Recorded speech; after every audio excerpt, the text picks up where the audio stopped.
Yeah, yeah, yeah, yeah. This the Brad and Memory Show. Yeah, this the Brad and Memory Show. Yeah, this the Brad and Memory Show.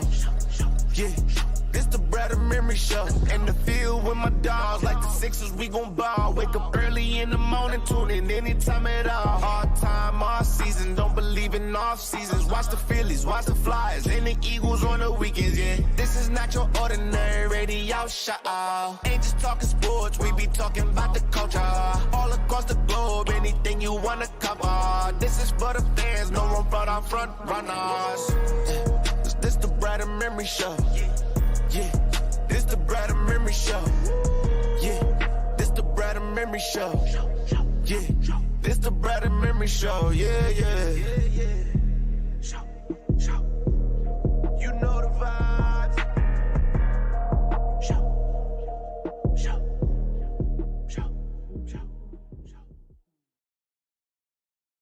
Yes, sir. You know the vibes. Brad and Memory Show. Marques, Brad and Justin Emery. Is your team 4-0? Yeah, actually, my team is 4-0. Because if not, I don't know if you should be listening right now. Yeah. Good afternoon to everyone 4-0 in the NFL, and that is the Philadelphia Eagles. Can I hold real quick? Can I also say, going into their bye week, Penn State is also 5-0. So you can't tell me anything right now. Look at that. Everything that I wanted to happen on Sunday happened. I think that when you are a good team, or you think your team is really good, you want to see them get tested in some form. It's nice to blow people out, but you got to know what's going to happen when things get tight and things don't go according to plan. And a lot of things to start that game did not go according to plan. First of all, due to Hurricane Ian, we have received a lot of rain that began on Sunday. The conditions were not great. Wind was howling. Bro, can I make one point on that real quick? And as to why for this particular game, we're going to do a deep dive into this, but since you mentioned the weather at the top, I just want to make one point about this. People are acting like Jacksonville doesn't also have torrential downpour all the time. Yeah. I've seen so many people say, oh, but Trevor Lawrence fumbled the ball 4 times, but look at the weather. Let's not act like Tampa Bay does not get rain. He played college football in North Carolina. Let's not act like North Carolina doesn't also get weather. Now, like I said, I know we're going to do a dive into the game later. I just wanted to get to that since you happened to mention the weather right at the top. Hassan Reddick also brought that up at his press conference. Like everyone had to deal with the weather, and this storm literally is a result of what was going on down in Florida. So obviously, Jacksonville, it rains down there also. But that being said, that was part of the adverse situations, and the Eagles got off to a slow start. Now, they got off to a slow start, and Jacksonville made them pay for that slow start. Jalen Hurts made a bad throw, threw into coverage, pick 6. They get a drive down, score another touchdown. Turnaround is 14-0. So for me, I'm sitting here like, okay, what's going to happen here? How is this going to go? Will the Eagles respond? Will they be able to rebound? And they did. 20 unanswered points. The running game looked absolutely phenomenal. We get a Miles Sanders game. He was absolutely phenomenal on Sunday. Something that we've all been kind of desperately crying for him to really show that he can be a bell cow back. And he did. 27 carries, I believe. 169 yards, somewhere in that range. He was phenomenal. And the Eagles, the scary thing about them now is they can run the ball on anybody. Jacksonville coming into that game had the number 1 rushing defense through the first 2 weeks of the season. And they have proven, they did this to the Saints last year when the Saints had the number 1 rushing defense. They can run on anybody. And we already knew that going into the season, they can run on anyone. Here's the problem is that you now can't just stuff the box and just protect against the run because Jalen Hurts can beat you with his arm. He can make throws. Didn't have a great game by any stretch of imagination. Like he played okay, especially after what happened. He ends up going 16-25, 204, and the 1 pick. But he didn't have to. You didn't need that out of him to be throwing the ball all over the field on Sunday. It called for that game plan. It called for them to be more rush oriented, and that's the thing about them is they can do that. You got the best offensive line in football, and you can get behind those guys and really just move people around. And it makes it so much easier when your quarterback is a threat to beat you with his arm also. He made throws when he had to. He made some good throws during the day also. It's just that it didn't dictate for him to do that. And I don't know what else really you can say about this squad. We're going to have a special guest in about 10 minutes. I'm going to ask him his opinion on obviously the Eagles, but I don't know what else really you can say through 4 weeks. I think Jacksonville is better than I think people thought they were going to be. And I believe we saw that on Sunday. And I wanted that because I wanted the Eagles to have a little bit of a test. Now, the thing about Jacksonville, with most young teams, the defense is way ahead of the offense. And you saw that Sunday. They had trouble moving the ball, especially in the later quarters and stuff. And Trevor Lawrence still is young. Definitely is a better player than he was last year. Props to Dougie P for that. Dougie P got those guys playing hard. The defense is legit. The offense needs to catch up. And, I like the fact that the Eagles did have a little bit of a test. Jacksonville obviously is not the best team in the NFL or close to that, but they're a pretty good football team. So you saw the Eagles, for the most part, dominate a team that could maybe sneak into a wild card over there. I think going into that game, they were leading the South. And the South is not a great conference whatsoever. I mean, it's not a great division whatsoever. So they could very easily, get into the South as a division winner. So I'm very happy with this performance. I'm very happy with this game. I'm very happy that they were able to persevere and win this game. And like I said in my original statement, everything I wanted to see happen happened. How do you respond to adversity? What happens when things don't go according to plan? You can run the ball. You throw the ball. The defense showed up, played absolutely phenomenal. Trevor Lawrence, yes, he fumbled the ball, but some of those were forced. That wasn't just him just oopsie poopsie dropping the ball on the ground. These were guys playing a football game. The defense were playing really well. I think Jonathan Gannon has figured it out. I think what I believe happened. I believe Nick Sirianni had a long conversation with him after week 1 and said some changes to be made. I think those changes were made, and I think we're better for it. I think Hassan Reddick has definitely been put in better position to be a playmaker. I didn't like the first week or so of him covering linebackers and dropping in the covers. That's not why we brought Hassan Reddick in here. I think you've seen him a lot more of a force because of those direct changes. So overall, man, I am over the moon and ecstatic about where we're at. And, my original question was going to be, are they the best team in the NFC? But now I'm looking over that fence and saying, is this the best team in the NFL? Because I look around now at the entire scope of the league, and, I don't believe anybody right now, as we sit here week 4, I don't believe anybody is scary. If you would have asked me this a couple weeks ago, I might have said Buffalo, but they got their issues over there. Baltimore's a really good team. They have their issues over there also. The Chiefs are playing really good football. But am I scared of the Chiefs? I don't think I'm scared of the Chiefs. The NFC, the Packers, who are a good football team, have their issues. The Cowboys are better than I think we believed, but they also have their issues. So I think it's quite possible, as we sit here after 4 weeks, the best team in the NFL plays abroad and passing. Unquestioned best team in the NFC. I think prior to last night, if the Rams would have won the game decisively, maybe you could say, all right, they may be the best team in the NFC, because quietly, before the loss they took to open the season, they had won their next 2 games. Nobody was even talking about that. So, but after seeing last night's debacle, I no longer think that. There's something not right with the Rams yet. I don't know if it's that Sean McVay just can't beat Kyle Shanahan, or if the Rams have the Super Bowl hangover, but they're just not. It's just not the same. Stafford doesn't look good. No, he doesn't look good at all. No. And they're having trouble protecting him. Yes. And it's a combination of both of those problems. Oh, and by the way, you're going up against the top 3 defense in the league. Yes. The 49ers, listen, I don't want to wish, or do I wish injury on anybody, but they're better off with Jimmy Garoppolo than they are with Trey Lance. The guys on offense, they like him better. Yes. And he just wins. Like, it's not impressive. It's not anything. Well, the thing is, He just wins football games. if you put Jimmy Garoppolo on the Steelers are a 10 to 12 win team. Right.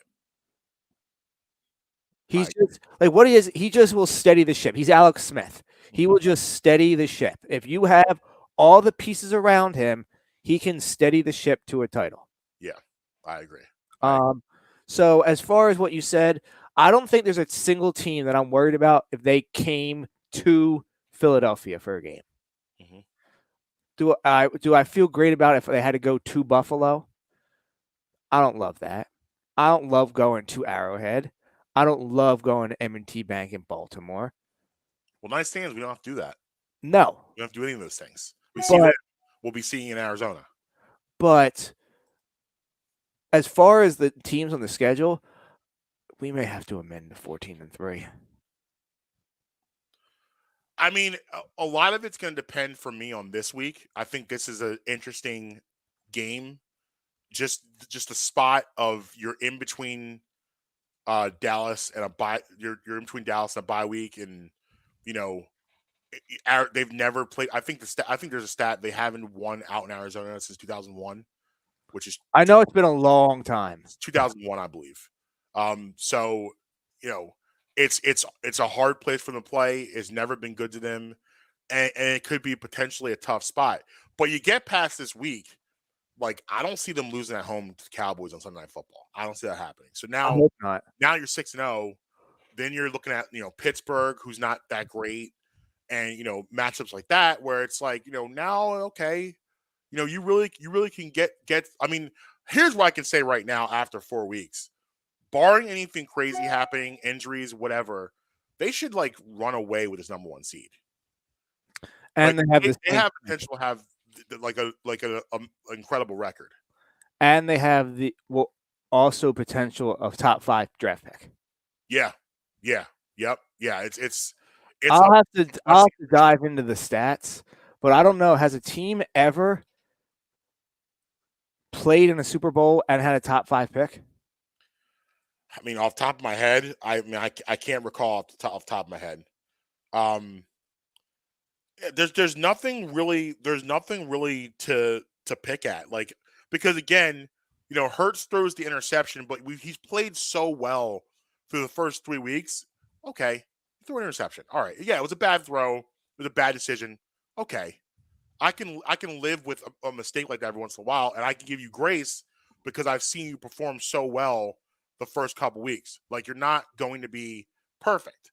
So I was almost, like I said, I was happy it happened because I wanted to see, okay, what happens now? Because here's the thing with him that I loved is that, are you going to resort back to bad habits now because you made a mistake?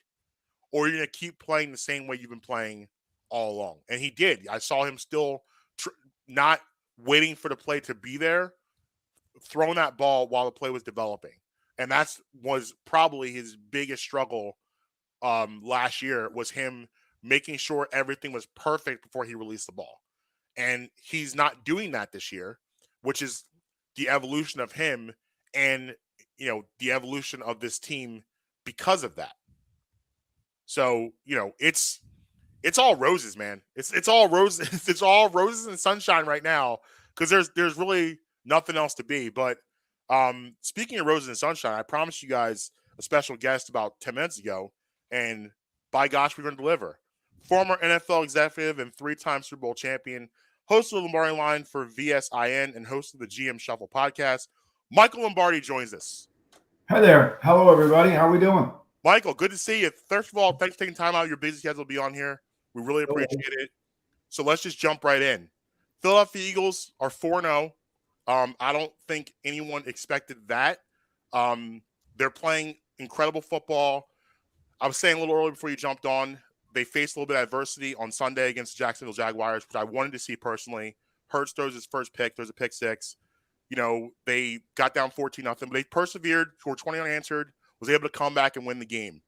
The running game's always going to be there, but the evolution for me of this squad is the fact that now they have a legit passing game they can also rely on so far going forward.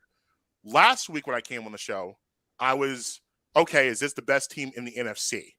Now, after this next step, I'm kind of looking over that fence a little bit and asking, is this the best team in the NFL? So I'm going to pose a question to you. Do you think this team is the best team in the NFL?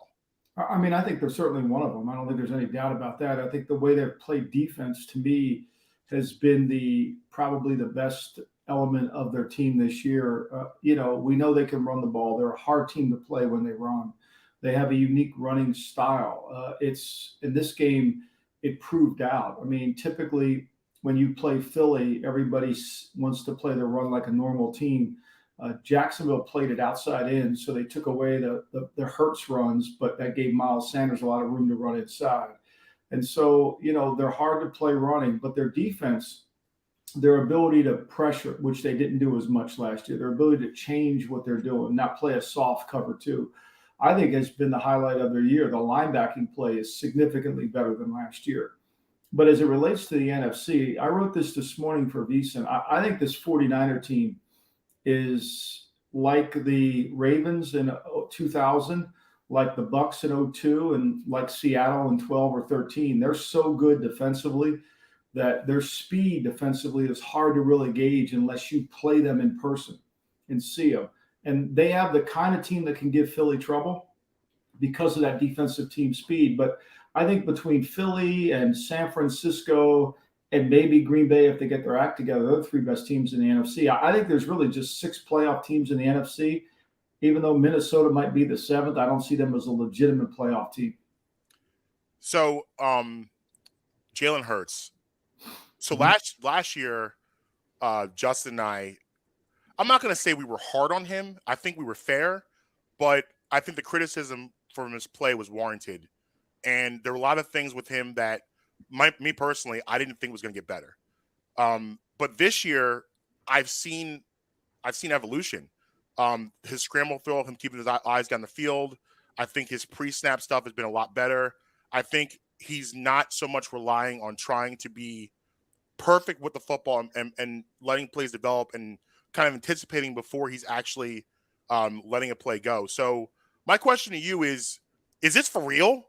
Like, is this guy, for me, I guess it's hard for me to imagine all of those things all getting better at once. And can we believe that this will continue throughout the rest of the season? Well, I mean, I think the receivers make a huge difference, right? So they throw a lot of, Dallas Goedert had 2 tight end screens. I mean, they throw a lot of throws that are kind of easy to make in their offense, and the yards after the catch, whether it's Brown or Goddard or Smith, are significant. And I think it really helps. And the Eagles have done a good job of building their team around Jalen as they learn more about what he can and can't do. And, for them to win a game when he didn't really throw the ball that effectively and to win a game when he didn't run the ball that effectively, to me, it shows you that they can play right or left-handed. Last year, I'm not sure they could win those kind of games because of how their defense was structured and how soft they played, especially early in the season. Remember, they played 6 games last year against elite quarterbacks, or what I would consider elite quarterbacks. Brady twice, Justin Herbert, Dak Prescott, Derek Carr, Patrick Mahomes. Those 6 games, the ball was only on the ground 36 times. So he only had 36 incompletions in those 6 games against quarterbacks, and they lost all 6 of them. Now, they haven't faced an elite quarterback yet. I think that rain I don't think Trevor Lawrence played well in the rain, fumbled 4 times, but I do think that's been the key. And I think Hurts has taken steps. I'm not sure it's all the way to where you want it to be, but it's certainly improving. And I don't think there's any doubt about that. So I want to go around the league a little bit. So the 49ers, you mentioned them, and I agree with you. I actually think, obviously I wouldn't wish injury on anybody, but I think they're in a far better position with Jimmy Garoppolo as their quarterback than Trey Lance. And the defense, as you spoke about, is remarkable, and they'll always keep you in a game. But if you look at the AFC, there's 3 teams. There's Baltimore, Miami, and Buffalo. And I kind of want an evaluation from those squads. So Baltimore, they've looked really great at times, but they've also blown 2 huge leads, both at home. Then you have Miami. I struggle to believe in them because I struggle to believe in Tua. Obviously, you have the situation with his concussion, and he's going to be out for we don't know how long. And also Buffalo, where I've been on high on Buffalo. I was high on Buffalo a couple years ago, and now I'm to the point now where I can't necessarily believe because it feels like there's always something with them. Something always seems to malfunction, especially obviously towards the end. So give me your evaluation of those three squads. And out of those three squads, if you could project a little bit, which one do you think poses the biggest threat to get out of the AFC? Well, I think there's no doubt it's Buffalo. I'm not sure Baltimore's defense is good enough. I'm not sure Miami is going to be able to win games that they've been winning early in the season. You know, they come from behind to beat Baltimore in really a flukish game. They score 28 points on 21 minutes, which is on 21 plays, which is remarkable. And that ability to make deep throws, even though Tua doesn't throw it well down the field, is significant. And like you said, Baltimore's lost two big games where they had the lead, and shoot, they won a game against New England that New England was in control, except they kept turning the ball over. I think Baltimore's a good team. I don't think they're an elite team, but Lamar was, up until that game, was playing like an elite player. I think Kansas City's probably the biggest competition in the AFC to Buffalo. Kansas City's really good. He ran the ball 37 times against Tampa last week. Mahomes doesn't have an elite receiver, but people still can't cover Travis Kelce. And their defense is good. I mean, Kansas City's defense is really good, and they can get off the field. So I think when you look, the AFC West is still good, even though they're still jockeying. I'm not sure Denver's going to be as good as everybody thought so, because I'm not sure Wilson is, and losing Williams is significant. The Raiders are a good 1-3 team. I don't know if they're an elite 1-3 team, but they're a good 1-3 team. And the Chargers, for all the talk, their defense just can't stop the run. It'll be interesting to see what they do this week in Cleveland when they play against the Browns. So last question for you. I need you to put your executive hat on for this one. As a former executive, I think you can speak to this better than anybody can. The Howie Roseman conversation, which to me is always been an interesting one. 2 years ago on the show's infancies, I made a statement when things were at its darkest in Philadelphia. When just after the Carson Wentz situation, and he was on the verge of maybe being traded, and all the things were coming out. I said how I thought that it was very possible for Howie Roseman to still restore his legacy, and I think if you look at the timeline after that point, he's done that, and he has turned this team very quickly into a Super Bowl contender, which no one thought was possible this quick. I think he's had one or two bad drafts, but he's been here forever. It's not always going to go perfect. I think people are a little too hard on him sometimes. And I also think in this city, I feel like as Philadelphians, when it comes to the Eagles, just the Eagles, not everyone else, Phillies, Flyers, Sixers, that's been bad for a lot of years. But when it comes to the Eagles, we're pretty fortunate. And I feel like we're a spoiled fan base, and we don't understand and recognize how hard it is to remain great consistently. So I would just like you to just explain to the people out there from executive perspective how hard it is to keep a consistently great roster over the course of time. Yeah, I think it starts with Lori, actually, because having been there and worked for Jeffrey, Jeffrey is about throwing the football and about being good in the offensive and the defensive lines. Now, they've modified that because they run the ball now, and that's probably not exactly how Jeffrey wants to win games, but that's how he sees the team today. And I think Howie's done a really good job of those two things. Even when they look dark after the Super Bowl win, those two defensive fronts have always been the two fronts, the offensive and the defensive fronts, have always been the emphasis in Philadelphia. And they're good. And that's really why the team is good. That's why they're effective, because the offensive line is really good, and he continues to draft players that fit within that. And the defensive front's really good, and they draft players that fit within that, and they sign free agents that fit within that. So to me, I think all the other stuff is a lot of window dressing. The fans want you to draft a receiver, and they did. But I think at the end of the day, your team is truly able to sustain success by the offense and the defensive lines and how good they are. And that gives Philly a distinctive advantage, and he's done a good job in those areas. Absolutely. And once again, thank you for your time, for being on. We really appreciate it. All right. And hopefully we'll hear from you in the future. Thank you so much. Talk to you soon. Take care. Michael Lombardi stopping by, dropping that knowledge. Dropping some bombs. Yeah, I mean, I guess I go back to his points about the teams. I guess I go Buffalo. Yes, Buffalo's one, but you know how I am. I believed if you've been following the show from the infancies, you know that I believed in Buffalo from the beginning. I guess maybe it's just my hurt feelings that I picked them so many times. They've disappointed me time and time again. But Baltimore, I kind of see his point. I should have probably said Kansas City instead of Baltimore, but I do think I do see the point about the defense, and Baltimore keeps blowing these leads, and you just don't know what Lamar Jackson will be come playoff time. So, but going back to our conversation before Michael jumped on, there's no one right now that I fear, and I wouldn't have said that 2 weeks ago. I would have wanted no parts of Buffalo 2 weeks ago, or Kansas City or Baltimore or Miami. There's no way. But now it's like, bring it on. Bring it on. Bring it on. I feel like right now the Eagles are that king of the hill, terrifying opponent, because we still has not seen anyone this year yet that can slow this offense down when it's clicking. And according to the injury report, everybody has the ability to play this weekend. Now, that doesn't mean everybody will play this weekend, but that also doesn't mean that anybody won't necessarily play this weekend. Of the people, of the injured players, we have it was Mailata, Maddox. I'm pulling it up right here. Maddox, Elliott, Slay, and Sayamalu. Yeah. Which one worries you the most? Slay. Because so? If you've been paying attention, he's been limping around basically the entire season. I've seen, I was freaked out by Mailata. Well, did you hear the update on what Nick said as far as the injuries go? Yeah, he said they're all eligible to play. They all could play Sunday.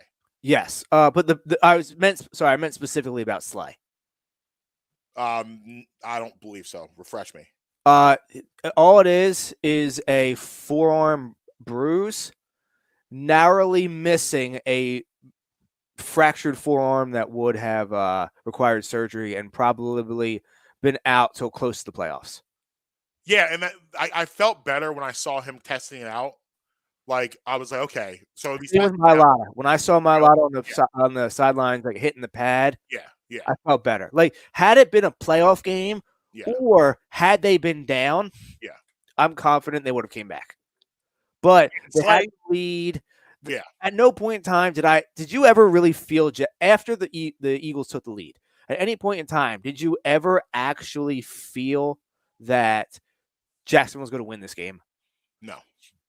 I think the coaches felt the same way, that they said, if we go down, you guys come back. They couldn't sustain drives. They could not sustain drives. They had that one good drive to put them up 14-0, and then it was the Eagles made adjustments and they couldn't figure it out after that. Did you see the play where Jordan Davis throws the center for Jacksonville out of the club? Yes. Yeah. He's like, hey, you're not on the list, bro. Yeah. Yeah. What's your name? No, you're not. You gotta get out of here. Yeah. I mean, can I pose you a question that Jimmy Kemsky posed? Mm-hmm.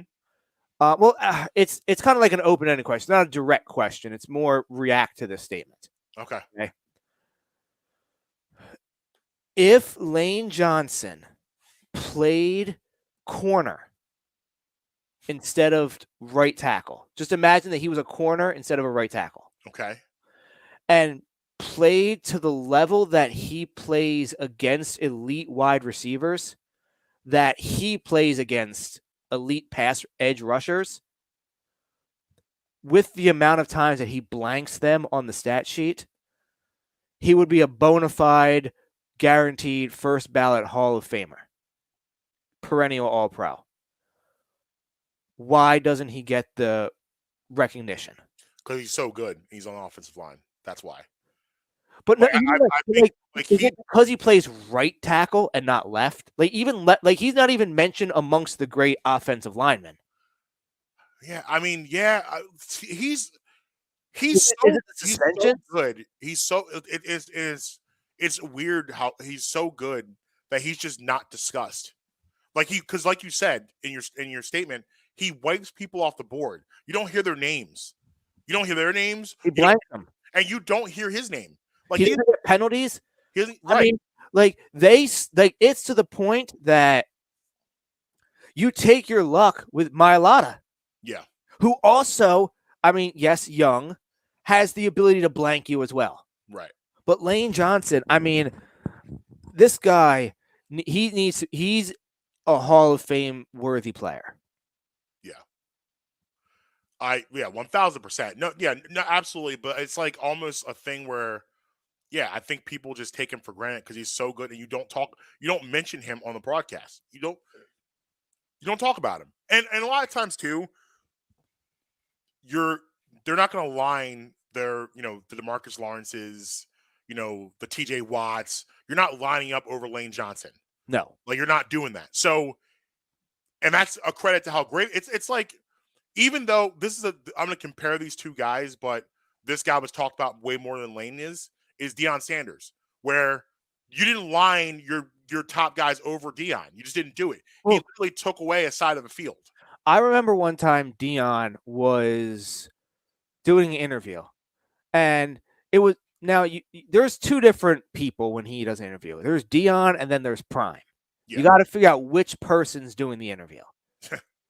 This one was Deion doing an interview.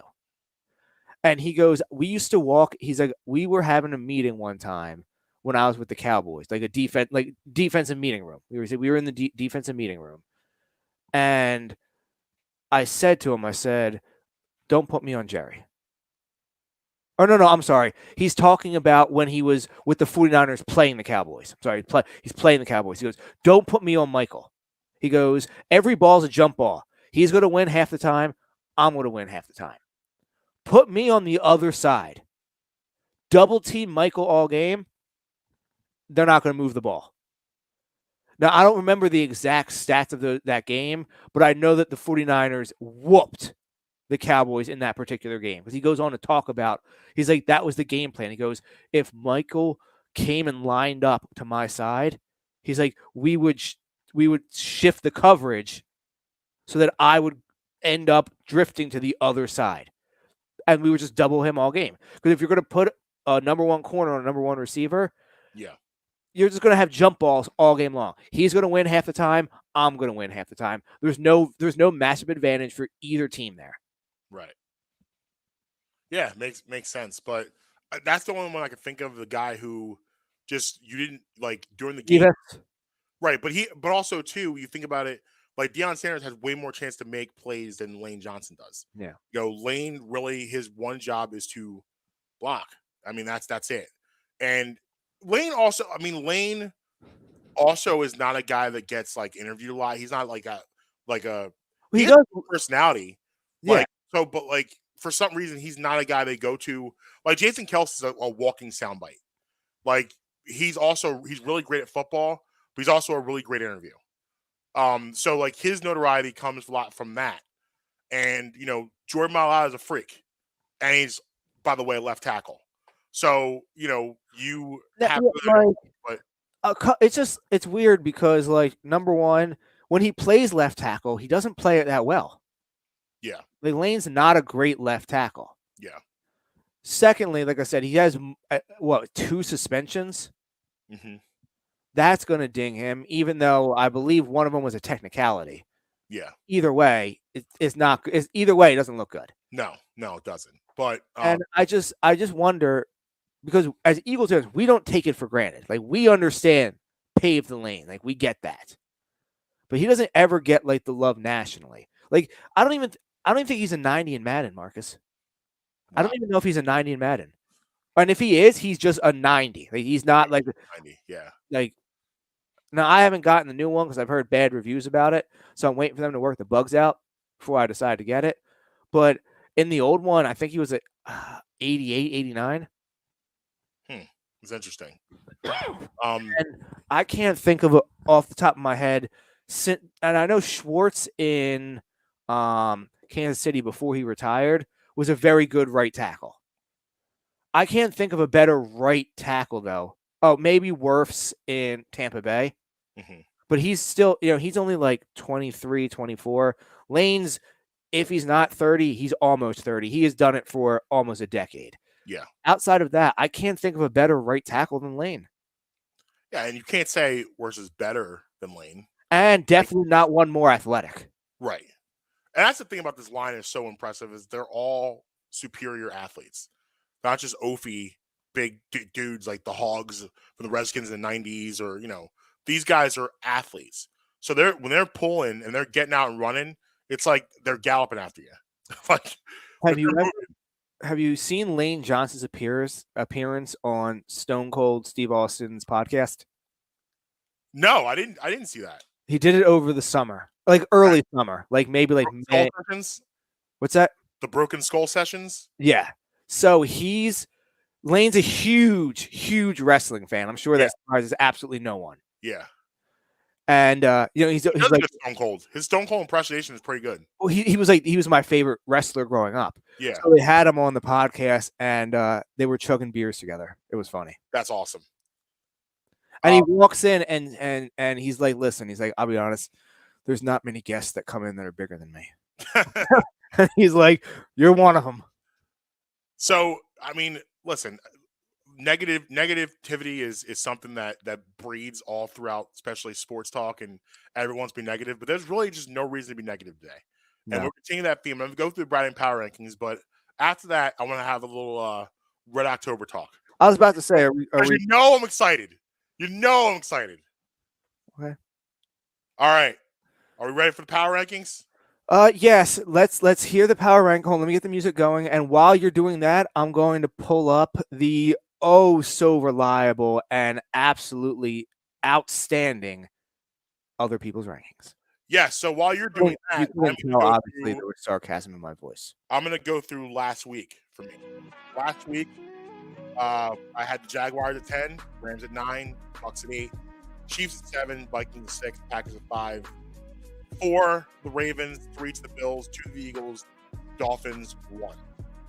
This week, all right, so there was a lot of competition for spot number 10.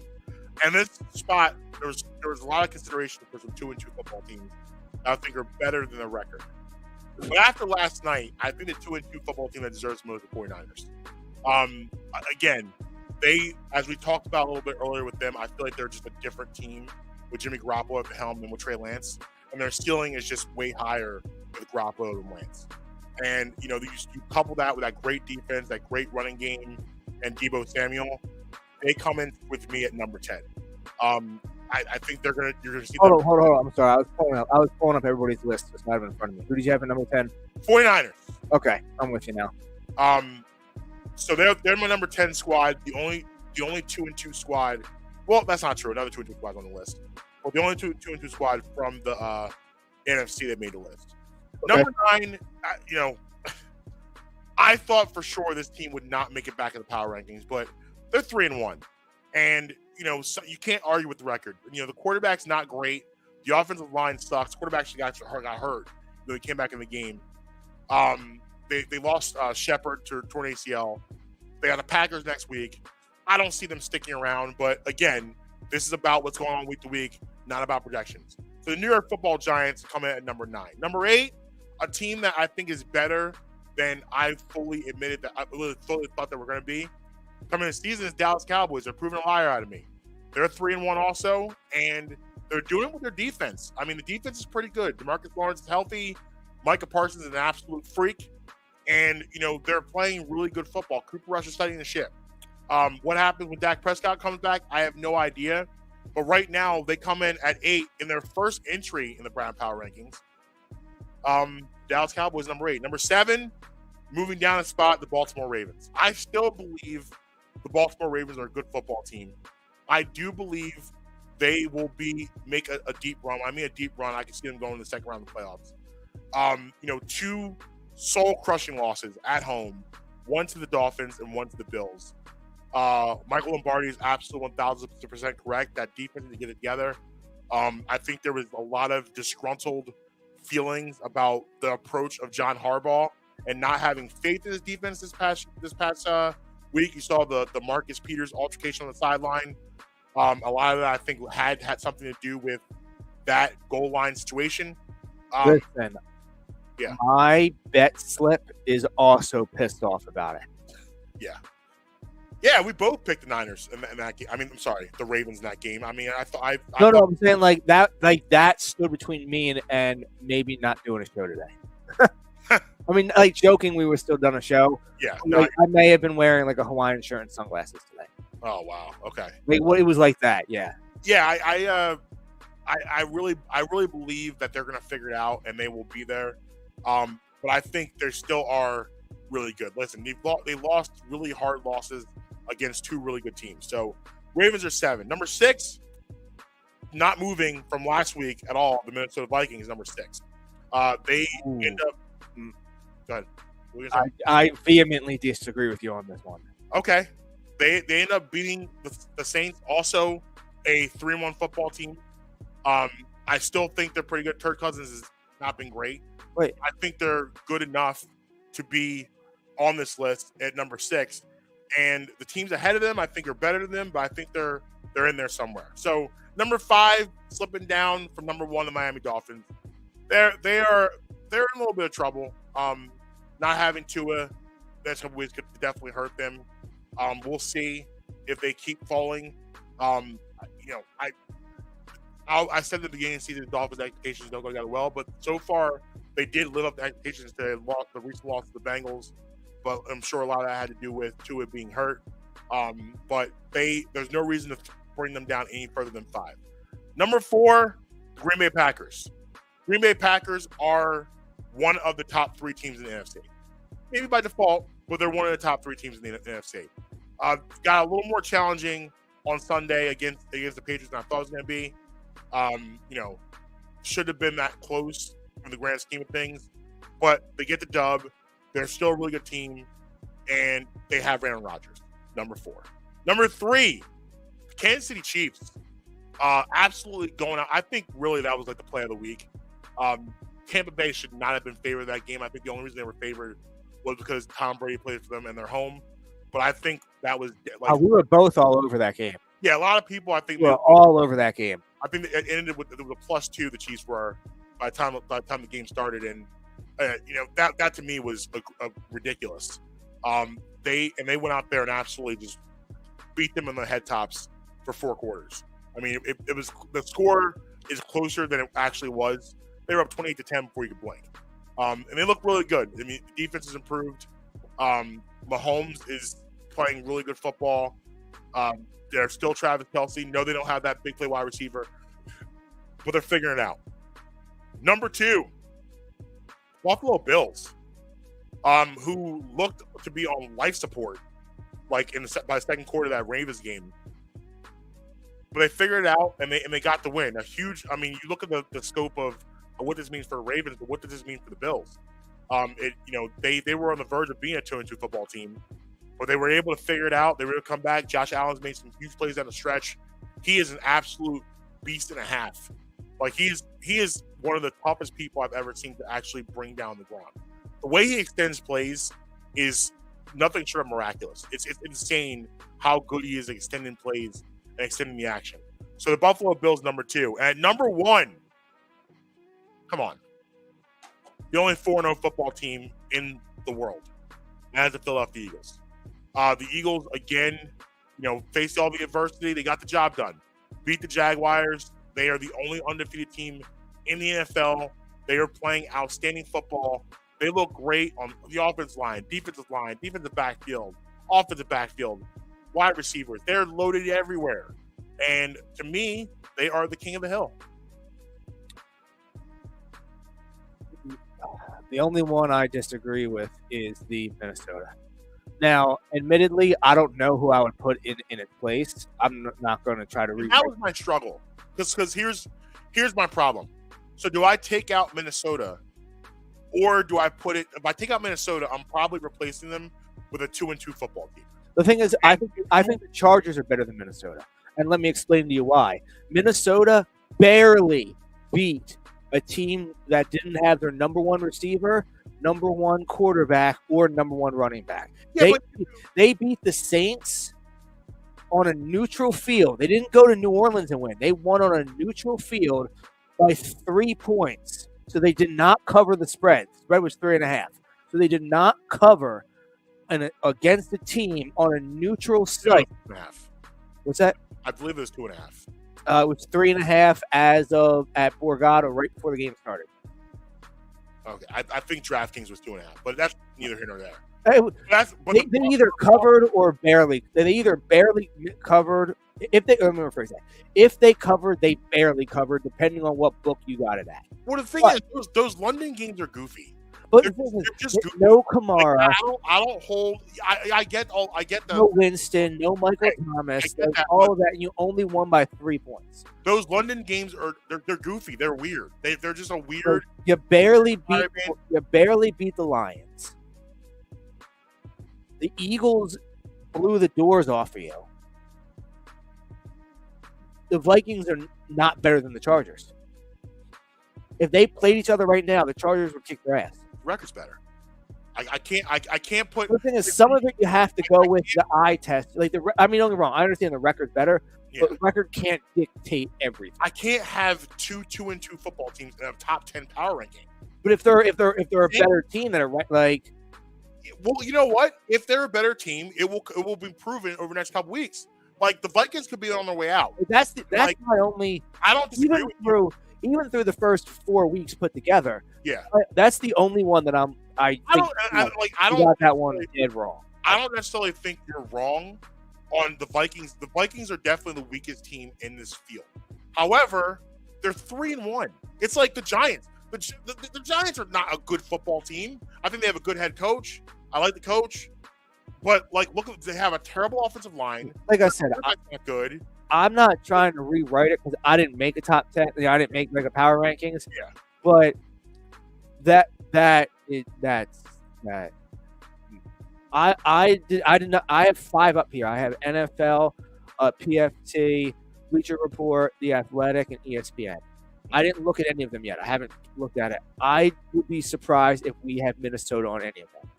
Maybe right, but I also think my problem with all these lists are it's about projections. I'm not projecting. I'm just telling you what is here right now. Where And do I agree with you? Do I think the Chargers are a better team than the Vikings? Absolutely. And if they played tomorrow, the Chargers would absolutely obliterate them. I completely agree with that point. But I think the Chargers would also beat the Giants. I think the Chargers would beat the Cowboys. I think there's a lot of teams on those lists they would beat. I think the Chargers should be on your list, and it's not like they lost; they won their game. I can't put another 2-2 football team. So do you want me to take the 49ers out? I wouldn't. But I think out of the 2-2, No, I think that I think the 49ers are the best ones right now. But the 49ers I think the Giants should be taken off. I think the Vikings should be taken off, and then figure out what 2 teams should be in over them, and then adjust the bottom half accordingly. What was the Vikings? 7? You had them 7 or 8? I didn't move them. 6. I had them 6. The Vikings were 6. I think they're better because, I think they're better than the Giants. The top 5. I think you're a little higher on the Dolphins than I am. I think you've been higher on the Dolphins than I have been all season long. You've had them higher than I would have had them. I don't disagree with your top. Really, the top. Like I said, it's really just. I think you had Minnesota and Giants shouldn't be on there. I understand what. I get your reasoning. You're 3-1. I understand. It's not like I'm sitting here saying I don't understand what you're talking about. I just disagree. Yeah, that's fine. In 2 weeks, do I expect to see the Vikings and Giants on there? No, I don't. Definitely not the Giants. They're going to get crushed in I London. think the Cowboys are going to be sticking around. I think they're just better than people thought. I think they'll probably stick around. Giants will not. Jerry, on his 187 radio appearances this week already, has said Dak is not playing this week. Okay. So Well, it looks like Eagles. it's going to be Dak returning Sunday night against the Eagles. which I think is good for the Eagles because, it's going to take him a little bit to get his bearings back. You might want to just go Cooper Rush there. But, I don't know when their bye week is. I'm not sure either. But I don't think that votes well for them. Where do you want to go first? Who's the first list you want to go with? Who do you have pulled up? I have Athletic, ESPN, Bleacher Report, PFT, and NFL Network. Let's go Athletic. All right.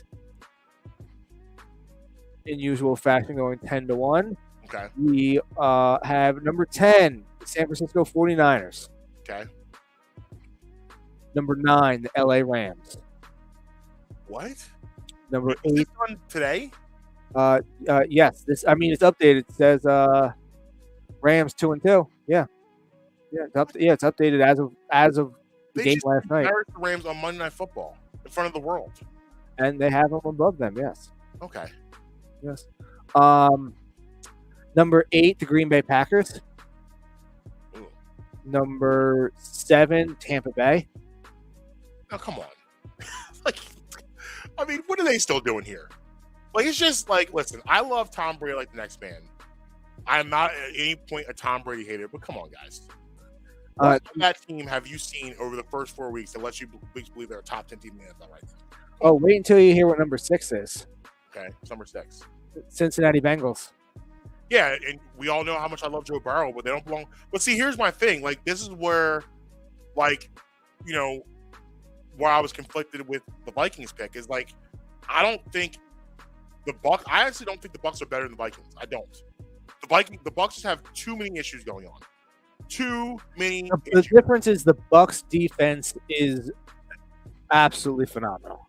That's fair. Like, the Buccaneers have a top 3 defense, Fair. and as long as you have a top 3 defense, you're going to hang around. Fair. But they have other, like, the offense is in shambles now. Yes. But as long as that defense can stay healthy, they're a contender. Yeah. Now, I don't think a contender. There's levels to contending, but I still think they're a contender nonetheless. Number 5, Miami Dolphins. Number 4, Baltimore Ravens. And then I believe this is the same order. You have Chiefs, Bills, Eagles as your 3-2-1. Yep, same order. 3-2-1, Chiefs, Bills, Eagles. Yeah, the Bills, based on how everything turned out, Sunday could have ended up anywhere from 2 to like 8. Like, they were on the verge of floating, and the Ravens could have been anywhere from 7 where I had them to 2. Yeah. This list is all sorts of problems. I mean, the Ravens really are 2 bad quarters away from being 4-0. Yeah, this list has all sorts of problems. Bleacher Report up next. Cool with you? Let's deal with it. Number 10, the 49ers. Number 9, the Ravens. Number 8, the Bengals. Bengals were not on your top 10, right? No. I didn't think they were. I'm surprised they're on both of these lists. Yeah, I didn't put them in there because oh wow, Miami, but I'm still waiting to see. Burrow looks better. I think if you know what they were, like I said, there was a bunch of 2-2 teams that I was debating about, but after what the 49ers did Monday night, there was no way in the world they couldn't be the 2-2 team that made it. I'm very surprised because number 7 is the Vikings on this list. I'm very surprised by that. The Vikes are in. The rationale is funny though. The Vikings won a game in London, 28-25. They are the most unimpressive 3-1 team I've ever seen, and trust me, that is not a compliment. I don't agree with that. I think the most unimpressive 3-1 team is the Giants. Well, in fairness, this guy is a NFC North reporter, so I think he only cares about those teams. But I do agree with what you're saying, nonetheless. But I think they're both unimpressive. But I think the Giants are, come on, the Giants are a house of cards. They're going to absolutely destroy Sunday. Tampa Bay is 6. Wow. 5 Miami. 4 Green Bay. 3. Well, they have Bills Chiefs flip flop. They have Bills Chiefs Eagles 3-2-1. Okay. But they still have there's no teams up there. I don't. Would you do much pushback at someone that had Chiefs 2 and Bills 3? No. You can make an argument for either one of those. And honestly, if I was to redo anything, I might switch those around. I just I'm having a hard time. Like, I know the Chiefs are playing really well. They really are. That means no question they're playing well. But if you look at those two teams, the Chiefs and the Bills right now, barring injuries or anything like that, like, who would you say is the better team? I would say Buffalo.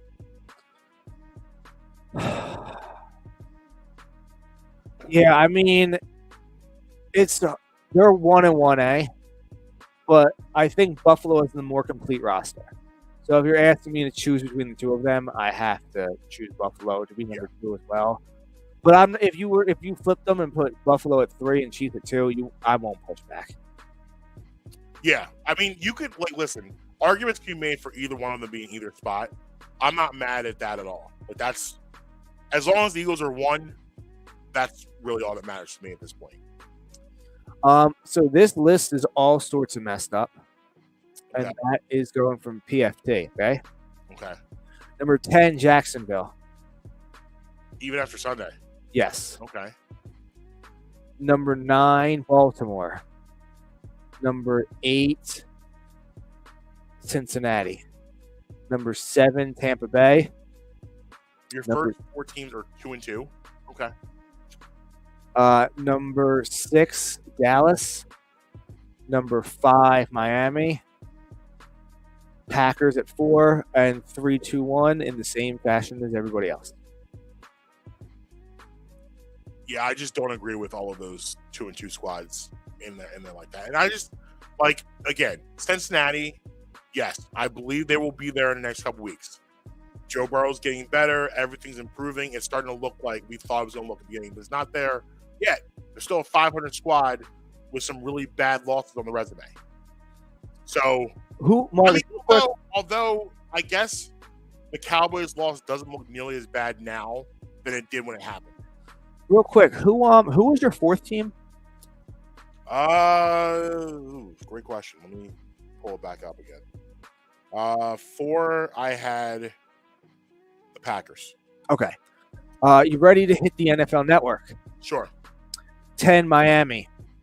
Wow, okay, surprise. 9, Minnesota. 8, Tampa Bay. 7, Baltimore. 6, Cincinnati. 5, 49ers. 4-3-2-1 in the similar format as everyone else. Okay. I mean, I guess for people, like, the hardest parts are the bottom of the list. Like, the top 4 are pretty easy. Oh wow! Well, The ESPN one is the ESPN one's gonna. Oh yeah!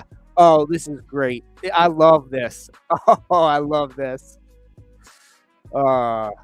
Obviously, you're not going to be happy, but I love this list. You ready? Number 10, Cincinnati. Number 9, Baltimore. Number 8, Tampa Bay. Number 7, Minnesota. Here's where it's going to start getting juicy, my friend. Number 6, the LA Rams. What? Number 5. Again? This is embarrassing. This is ESPN. How can you have the Rams at 6? Come on. Number 5, the Miami Dolphins. Because the Rams haven't looked good in any game they've played this year. They opened up the year getting their doors blown off by Buffalo at home. They beat the Cardinals, and who else did they beat? The Falcons? And it was the Falcons. The Falcons came back on them and made that closer than it was. And then you get blown out again against San Francisco. How can you possibly be number 6? Oh, wait till you hear. So obviously, like I said, 5 Miami. Would you be surprised if I told you the top 4 is not intact as everybody else? Based on the number 6, no, I would not be surprised. Okay, number 4, the Green Bay Packers. All right. Okay. Number 3, your Philadelphia Eagles. Okay. Number 2, Buffalo. Number 1, Kansas City. Again, like I said, I think you can make an argument for Buffalo and Kansas City at 2 and 3, but I don't think you can make an argument for the Chiefs at 1 right now. When you have an undefeated team that's playing really good football on all levels. So, no, it's terrible.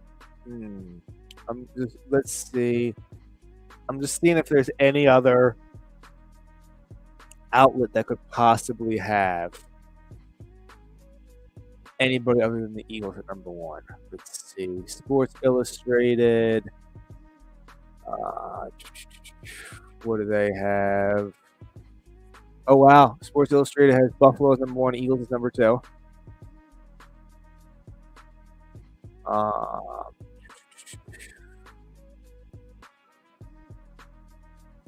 Yahoo Sports is not making this easy for me to find. Oh, here it is. Okay, let's see. Compare yourself Nope. with nobody. Sorry, we're not But the comparing kid up in to the mirror. nobody. Is that Morgan Freeman? It was some advertisement on Yahoo Sports. I thought I muted it, but I guess I didn't. All right.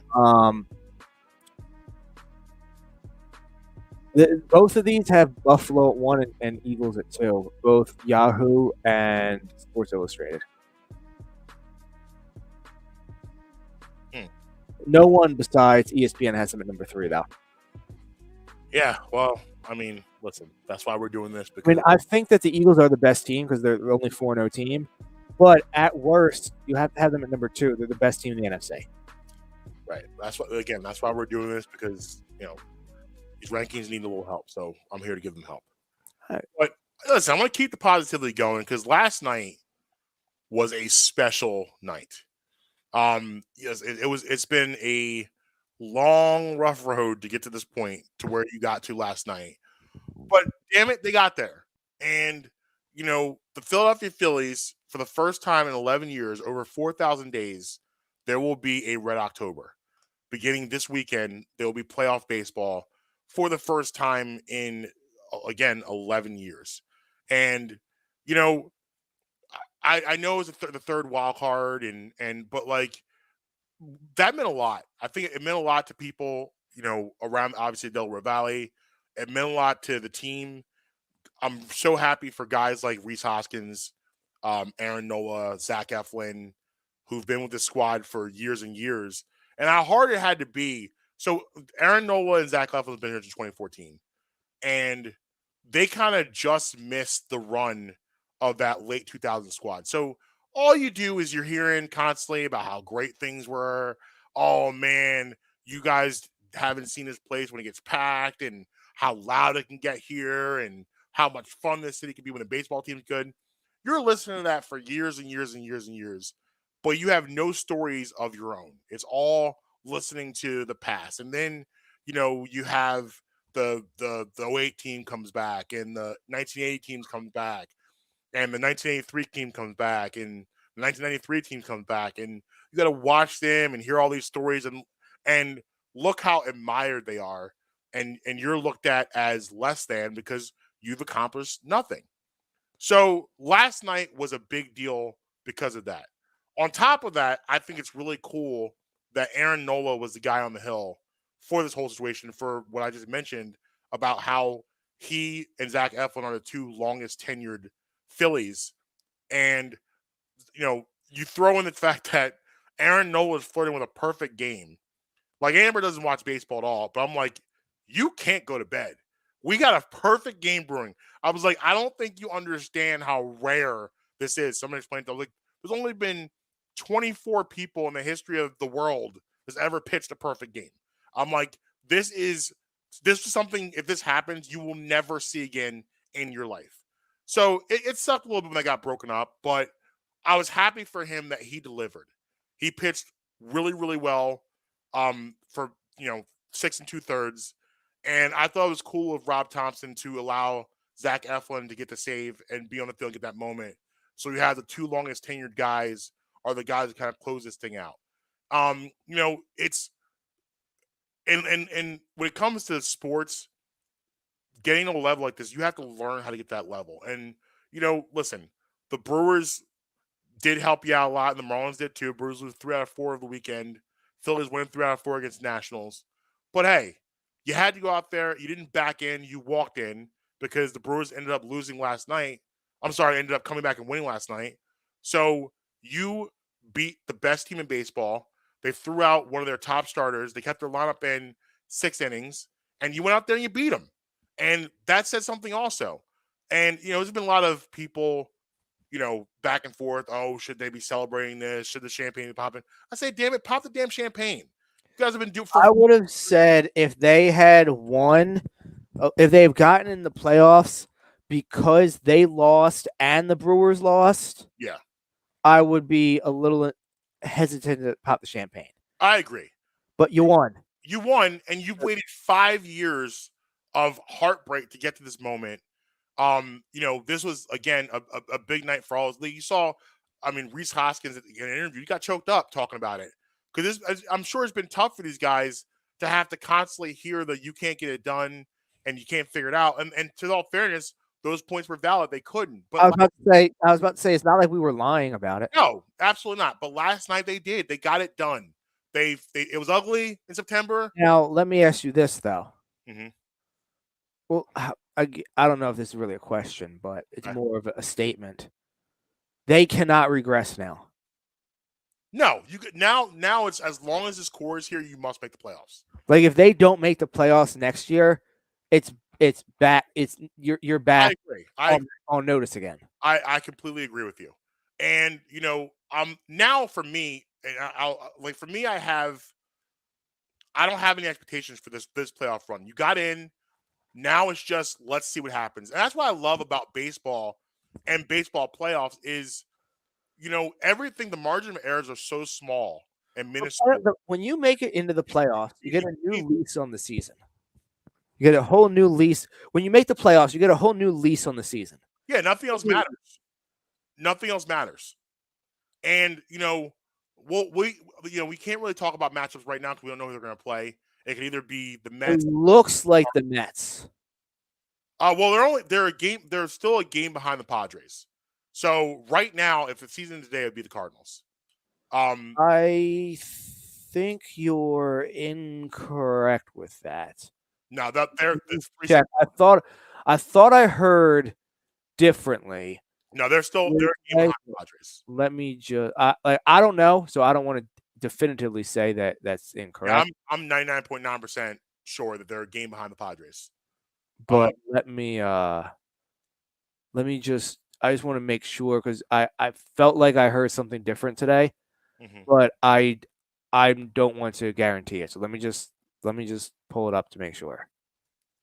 So yeah, we don't know yet who their opponent's going to be. Friday, we know it gets started, and I'm excited. I think if you're a baseball fan, you should be excited. We haven't seen postseason in baseball around here in a very long time. It's going to be nice to have it if it's only for 3 days. But you know what? Crazier things have happened.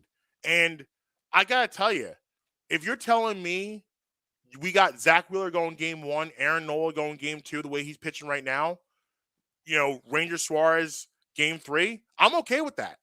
And, I think they have the goodest shot as anyone to, win the series. I mean, we'll see. A lot of things got to go your way, obviously. It sucks that, it's going to be a road series and you don't get any home games right now, but hopefully they can get out of this round and bring this back to the bank. All right, you are correct with that, with your drawing St. Louis right now. However, we will have a definitive answer after the game this evening. And I wonder how the Phillies are going to play it. Like, what do you do here? Like, because listen, they were out drinking last night. The champagne cigars were flowing so well into the night. And, it's that night after. Like, are you going to go for that 2 seed? Or are you just going to just let the guys have a night and just see what the Padres do? And just, go from there. I wonder how that's going to be approached. So they're in Houston. Mm-hmm. It's wild in Houston. Yeah. They're all definitely hungover right now. Yes. What time's the game? Verlander's going tonight. What's that? Verlander's going tonight. Oh, I love Justin Verlander. Yeah, he's going to pitch at least 5 tonight. Maybe now that both teams kind of have nothing to play for, maybe he goes a little less than 5. Dusty Baker was adamant about keeping the integrity of these games. But that was before the Phillies clinched. But now that they've clinched, he might look to rest his guys a little earlier than he was before. Yeah. But listen, I'm so excited because when I said last Friday, when I talked about not talking about them until they made the playoffs, was I serious? Absolutely. I didn't want to go that way. I'm a huge baseball fan. I love baseball. I love playoff baseball, but it's hard. I'm 42 years old. This team has made the playoffs 6 times in my lifetime. 6 times. I wasn't around for the 77-83 run. So for me, like, it's always special when they get in. Well, here's some numbers for you. This is only the 15th time in the franchise 140 years that they made the playoffs. Yeah. Wow. You didn't want to hear that, did you? No, it's and it's just the I Like, don't the Phillies are one of the most losingest franchises in professional ever. sports. I don't think it's talked about enough, the loyalty, though, of the Phillies fan base. They might not come out to the ballpark, but they pay attention. And, I'm going to tell you right now, I mentioned it briefly on Friday, but now that it could be a reality, I want to bring this point back, that if they can somehow figure out a way to win this series this weekend, and they can get back to Citizens Bank Park, it is going to be a party in that stadium. You're going to see, if you weren't really around for that late 2000s run, or you weren't paying attention, pay attention, because it's going to be fun around here. If they can win this series this weekend, which against the Cardinals, I think they have a great shot. The Mets, they have a shot too. It's the playoffs. Anything happen, the Mets are struggling right now. So even though they obviously didn't play well during the regular season, this isn't the regular season, baby. It's the postseason. So none of that matters anymore. Are you if they have games at Citizens Bank, you gonna get down there? I'm gonna jump off of. I want to do the Bills Mafia and jump off a bus to a table. I'm gonna go full Bills Mafia. I want to jump off something through a table. That's how excited I'll be. All right, then. I like it. I'm gonna be fired up. Amber said to me, she's like, I feel like you're more excited about this than any of the other teams right now. I was like, because it's rare. This is not something we get all the time. If you can, which one are you picking on Sunday? That or the Eagles game? What are you watching? You think I'm gonna have to compete? Yeah. The Eagles are 425 Sunday. So you think it'll be? I know Friday. It's already been said that it's gonna be a Friday night game, ESPN. They're Friday night. So I don't think you turn around to a Saturday afternoon. So I'm going to assume all 3 games will be night because it's the playoffs. I want to make sure they keep the times the same. So hopefully we get a 425, 7:30 situation. Or you know what? Wrap it up in 2. Wheeler, Nola, see ya. Wrap it up in 2. And honestly, with those 2 guys, the way the way they've been pitching, why can they not wrap it up in 2? That's a possibility. They can pitch. Those guys can go out there and completely shut down your offense. They can do that. And,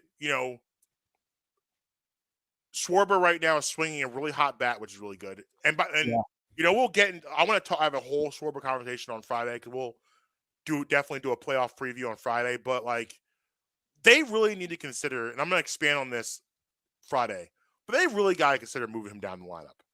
I hate him at the leadoff position. Absolutely. They have to. I hate it. Been saying it for 3 months. I hate it. Been saying it for 3 months. He has to. They got to move him down. I get they got to move him down. But we're going to do a lot of Phillies on Friday, but obviously Next week we'll be getting into Sixers still. Yeah. Or maybe 2 weeks. I think it's 2 weeks. Preseason opener last night. I didn't watch a second of it. They go out there and beat up. I watched a little bit of the first quarter. Tyrese Maxey was absurd. Yeah, I didn't watch a single second of it. Tyrese Maxey was out of his. I like exhibition basketball does nothing for me. What I mean by don't get me wrong. I don't mean don't get me wrong. I like the Olympics is exhibition, but I know that. Like preseason and just like NBA. I should say NBA games that mean nothing do nothing for me. The second that the regular season starts, I'm all in.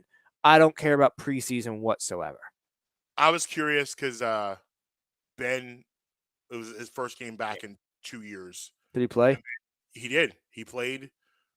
Took a turnaround. It's been going. It's viral right now. He took a turnaround jump shot that hit the back of the backboard and the side of the rim. It was awful. And on top of that, he goes to the line for the first time, misses 2 free throws. Peak Ben Simmons. Peak Ben.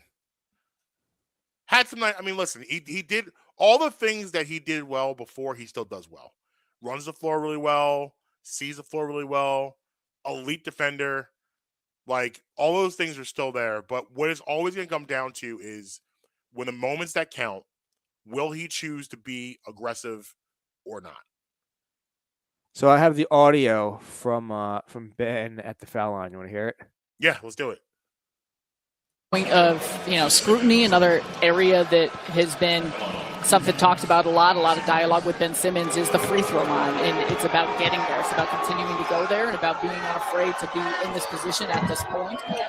And that's something you want to see. Nash has talked about it with both Ben Simmons and with Nicholas Claxton, wanting to see them at the line, putting pressure at the rim, and that's something that you got to do to just put pressure on opponents' defenses. You hear the Philly fans who are here in the building booing as Simmons. Missed both. Both of them. But that's the thing with him. I've always said is that to me, it wasn't about shooting threes. It was about improving your free throw percentage so you could be more aggressive around the rim and be able to drive the ball consistently without worrying about going to the line. He never did that. And he still hasn't done it. You go to your line you missed both of them the first time? Come on, bro. But I don't want to listen. It's not a negative day.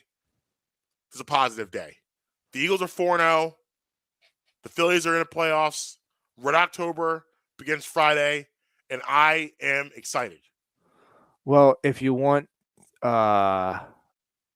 something funny to play, I'm pulling up right now the video from his turnaround jumper. Yeah, that was. Someone said people are so mean on Twitter. Someone has said Ben Simmons is back with a flame emoji and put that clip up. Yeah. Let me get this. I haven't seen this, so let's react. Let's all watch as I react. This is a classic Ben. All right, let's see. I'm about to react to it in real time. Okay. Okay. All right. We got it? Oh yeah, there's no audio on it. Okay. Oh wow. Yeah, it's self-explanatory. It's bad. Yeah, even I can hit something like better than that. He hit like the side of the backboard. It was a weird, like, I don't even know how you do that from straight on. That's a really bad looking shot, but whatever. I mean, he's your problem now, Brooklyn. Steve Nash falling into the same traps. Oh, it doesn't matter. I don't care if he shoots. Oh, okay. Like, was that not one of the dumb? Because the thing is, you coach basketball, so is that not one of the dumbest things you've ever heard as a coach say? Yes. There's never a time I say to my players, I don't care if you shoot. What do we always say? Be a threat. You can't be a threat if you refuse to shoot. Come on. I love basketball. I can't wait till it's back. Yeah, I'm excited too. And we're back early too. Excited about that. 2 weeks ahead of schedule. Any final thoughts before we get out of here on the Suns losing that game? I mean, I don't know. Like, I know people are killing them about it, but I mean, they're not pro players and all that stuff. But like, I mean, I don't know. I don't really feel like it matters in the grand scheme of things. Like, how much did the starters play in that game? Like how much was Ayton, Booker, Paul? Did they even play? Well, I can check right now. Let's see. And these guys, and you're looking at these guys. These guys this is like their NBA finals. They're never going to get a chance to do this again. So they're playing NBA players. Like, they're going to give it everything and then some. Let's see. Like, if this was a regular season game, you really think it's going to happen? Of course not. I got the box score right here. Let's check the box score for this game.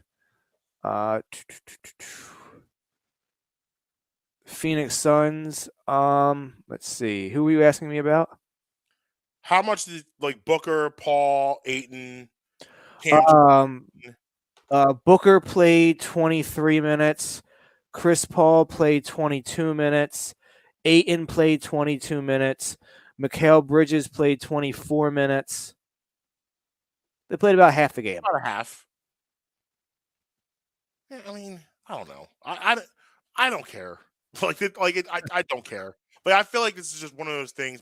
Oh, you lost to the 36. Oh, people want to just freak out. I don't care. I mean, it definitely shouldn't have happened, but Yeah, okay, that's fair. It shouldn't have happened, but is it something that I'm gonna put? Like I read the headline, I was like, yeah, that sucks. But like, is this gonna change the trajectory of the Phoenix Suns to me? No. oh no, it's just. People are correlating this all. They're falling apart. But we would be killing the Sixers if they lost to them. I mean, I don't know that I would. Maybe I'm underselling it. Maybe I just don't care.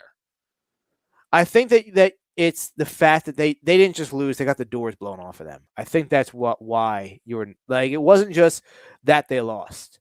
I understand it was an exhibition game, but the Phoenix Suns non-competitive. A couple of years ago, I think it was the Phillies lost to like one of those exhibition games, lost to like a minor league squad. Like this stuff. But the Phillies, they don't count because this is their moment for these guys. These guys are never going to be in a position like this again. They're going to give it everything. You get a guy that goes nuts and puts up like a 35 spot, just hitting everything. Like things happen, and like when it comes to basketball, shooters can shoot. Doesn't matter who they like. Shooters are going to shoot. And you think these guys were playing like lockdown NBA Finals defense? They were going through the motions. They don't care. So if they don't care, I don't care. That's funny. At Market Tweeting everywhere. At Justin Emery Show on the Bluebird app. Brad Emery Pod everywhere. BradEmery.com for the merch. Check us out at Vans Jewelers. Get that bling. 332 York Road. Heart of Hatboro. And until next time, you can be with us, you can be against us. Who's ever going to stop us? Red October.